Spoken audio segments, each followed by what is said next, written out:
Em 1989, no auge da corrida por gráficos potentes, a Nintendo fez uma aposta ridícula: lançar um console portátil monocromático, com um processador Sharp de apenas 4,19 MHz. Este aparelho, que internamente foi odiado pelo presidente Hiroshi Yamauchi por sua tela de muito pouco contraste, estava tecnicamente obsoleto desde o dia do seu lançamento. Mas foi exatamente essa fraqueza que se tornou sua maior força. Enquanto rivais caros, como o Sega Game Gear, consumiam 6 pilhas da A em meras 4 horas, o Game Boy triunfava, durando até 15 horas. De um protótipo cancelado a um fenômeno cultural, a história do Game Boy é a prova de que a simplicidade, aliada à estratégia de incluir o viciante Tetris, que vendeu o console para todo mundo, vence a potência bruta. Tudo isso você verá após a vinheta.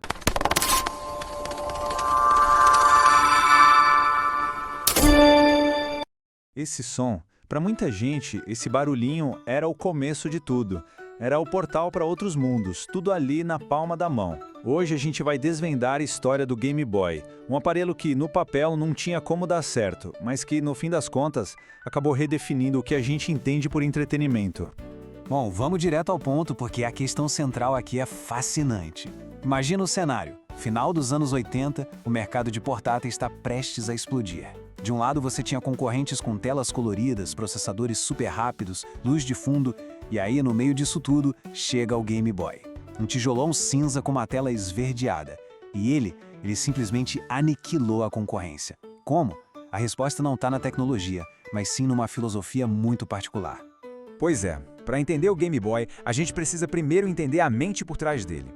Um homem que viu o mundo dos games de um jeito completamente diferente. Esse aqui é Gunpei Yokoi, uma verdadeira lenda na Nintendo. A história dele é incrível. Ele começou como funcionário da manutenção e, quase que por acaso, inventou um brinquedo que chamou a atenção do presidente da empresa. O Yokoi tinha uma crença. Para ele, essa busca sem fim pela tecnologia mais recente era um erro. Ele tinha outra ideia, uma filosofia que se tornaria a base de todo o sucesso da Nintendo. E a filosofia é essa aí. Em japonês, Kareta Gijutsu no Suihei Shiko. A ideia do Yokoi era que jogos e brinquedos não precisam da tecnologia mais avançada do mundo. O que importa mesmo é encontrar jeitos novos e divertidos de usar a tecnologia que já existe, que já é madura e, o mais importante de tudo, barata.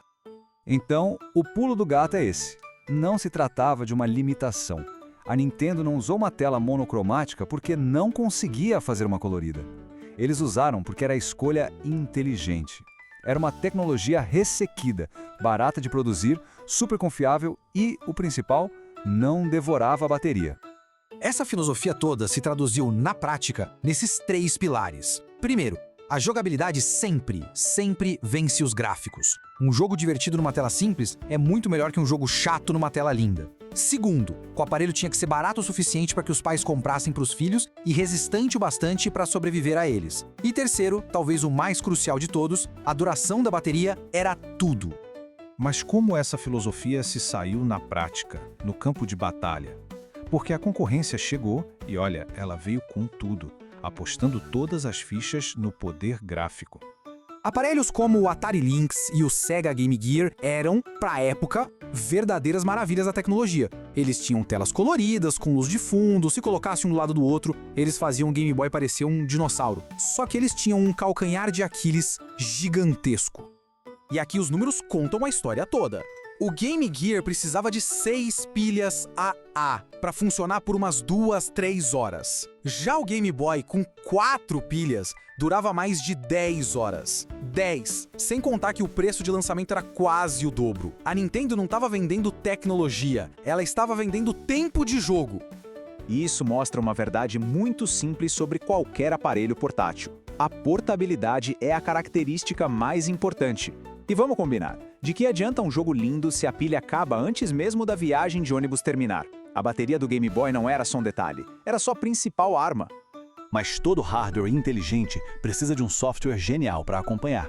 E a Nintendo encontrou o parceiro perfeito para o seu tijolinho cinza num lugar totalmente inesperado, do outro lado da cortina de ferro.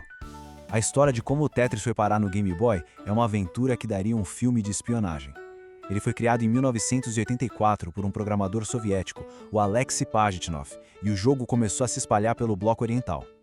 O empresário holandês Henk Rogers descobriu essa joia, viajou para Moscou e, no meio de uma confusão danada de direitos autorais e negociações com agências estatais soviéticas, conseguiu garantir a licença para portáteis para a Nintendo pouquíssimo tempo antes do lançamento do Game Boy. E o Tetris era basicamente a filosofia do Yokoi em forma de cartucho. Não precisava de cores, não precisava de gráficos complexos, era pura jogabilidade. Um quebra-cabeça infinito, fácil de aprender, mas impossível de dominar. E o mais importante, o apelo dele era universal. Todo mundo gostava, não importava a idade ou o gênero. E os resultados foram surpreendentes. Logo no comecinho, cerca de 40% das pessoas que jogavam Game Boy eram adultas. O Tetris transformou o Game Boy, que poderia ser só um brinquedo de criança, num passatempo para todo mundo. Mães, pais, gente no horário de almoço do trabalho, estava todo mundo jogando. E o resultado disso? Um sucesso estrondoso. Tetris se tornou um dos jogos mais vendidos de todos os tempos, com mais de 520 milhões de cópias vendidas em várias plataformas. Foi a união do hardware perfeito com o software perfeito. E isso criou um verdadeiro fenômeno cultural. O sucesso do Game Boy não foi uma coisa passageira. Ele, na verdade, construiu as fundações para o domínio da Nintendo no mercado de portáteis por décadas. A trajetória de vendas é uma coisa de louco. Em 1990, já tinha vendido 9 milhões de unidades. Em 97, esse número pulou para 60 milhões e no ano 2000, a família Game Boy já tinha passado da marca de 100 milhões de unidades vendidas. Foi uma década de domínio absoluto. Mas o impacto vai muito além das vendas, sabe? Ele provou que era possível ter experiências de jogo ricas, completas, em qualquer lugar. Ele basicamente criou o mercado. Sem o Game Boy, o mundo dos jogos de celular e outros portáteis como a gente conhece hoje, talvez nem existisse. De crianças no banco de trás do carro a soldados na Guerra do Golfo, o Game Boy se tornou um companheiro universal. Era um pedacinho de alegria e de escape que dava para levar para qualquer lugar. E o mais impressionante é que essa história não acabou nos anos 90, não. A filosofia do Gunpei Yokoi de usar tecnologia acessível de formas inovadoras para focar na diversão continua sendo o motor da Nintendo até hoje. É só a gente olhar para o Nintendo Switch. Ele é o console mais potente do mercado? Longe disso. Exatamente como o Game Boy também não era. Mas ele oferece uma proposta única, essa ideia de trocar entre a TV e o modo portátil num instante, e isso transformou num sucesso gigantesco. É a mesma filosofia, usando uma nova tecnologia reciclada. O DNA é exatamente o mesmo. E isso tudo deixa a gente com uma reflexão. A história do Game Boy é um lembrete muito poderoso de que, no fim do dia, a tecnologia é só uma ferramenta. A verdadeira mágica não está nos polígonos, na resolução da tela. Está na diversão, na criatividade, na alegria que um jogo pode trazer. E essa é uma lição que aquele humilde tijolo cinza nos ensinou, e que continua tão importante hoje quanto era há mais de 30 anos. Se você curtiu essa investigação, não deixe o arquivo se perder. Compartilhe esse vídeo com seus amigos gamers, deixe o seu like para fortalecer o setor 64 e comente aqui embaixo o que você achou dessa história. A sua opinião ajuda a manter essa comunidade viva.